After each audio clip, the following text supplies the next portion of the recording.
On va maintenant passer à l'actualité culturelle. Elle est éminemment francophone avec Pascal Bourgault. Bonsoir. Bonsoir Mohamed. Ça y est, on connaît le meilleur film de tous les temps. C'est une adresse, Jeanne Dielman, 23 quai du Commerce, 1080 Bruxelles, Oui. réalisé par Chantal Akerman. Oui, mon cher Mohamed, et vous savez que c'est la première fois que c'est une femme. Alors, qui décerne ce prix, on va dire? Eh bien, c'est la revue de l'Institut britannique du cinéma, Sight and Sound, un panel de 1600 experts, critiques cinéma, archivistes, journalistes, réalisateurs, et c'est la première fois qu'il désigne une femme. Vous savez que jusqu'en 2012, il n'y avait que 2 femmes dans le top 100. Alors, Chantal Akerman détrône Hitchcock, qui lui-même avait détrôné Orson Welles. Oui, alors évidemment, pour la presse belge, parce qu'elle est bien belge, elle est née en Belgique. Une petite guéguerre sympathique. Franco-belge ou belge alors, Pascal? Désolée, c'est comme Annie Cordy, Johnny Hallyday, Jacques Brel, ils sont vraiment belges. Et donc c'est cocorico pour la presse belge. Pour le reste du monde, eh bien, ils sont un peu morts de rire, et je vous propose de regarder pourquoi.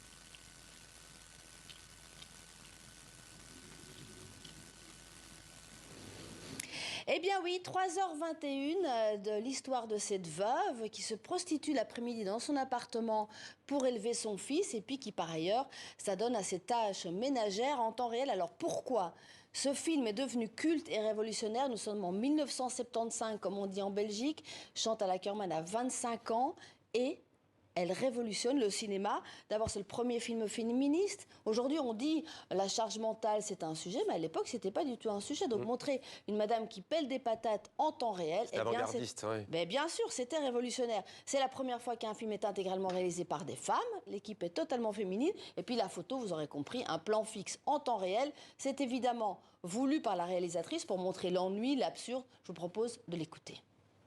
Les gens sortent d'un film et quand le film est bien, ils disent on n'a pas senti le temps passer.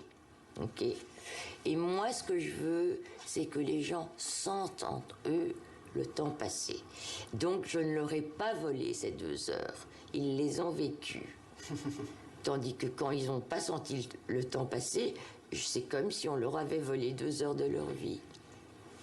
Voilà, la question, c'est pourquoi Sight and Sound a attendu tant de temps pour lui décerner ce prix. Voilà qui est dit. Merci Pascal. Cocorico, c'est français ou belge? Vous avez dit Cocorico? Non, mais c'est pour que vous compreniez. Voilà, on a compris.